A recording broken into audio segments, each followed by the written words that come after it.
Selfie তোলার মুহূর্তে আকস্মিক পাহাড়ি ঢলে ভেসে যায় একটি পর্যটক পরিবার। নদীর স্রোতে হারিয়ে যায় একের পর এক স্বজন।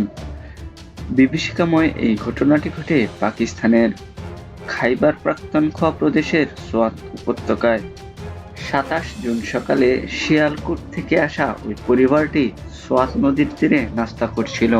পরিবারের কিছু সদস্য পানিতে নেমে সেলফি তুলতে গেলে হঠাৎ নেমে আসে পাহাড়ি ঢল। চোখের সামনে ভেসে যেতে থাকে সন্তানেরা। সন্তানদের বাঁচাতে ঝাঁপিয়ে পড়ে পরিবারের অন্য সদস্যরাও, কিন্তু তাতেও শেষ রক্ষা হয়নি তাদের।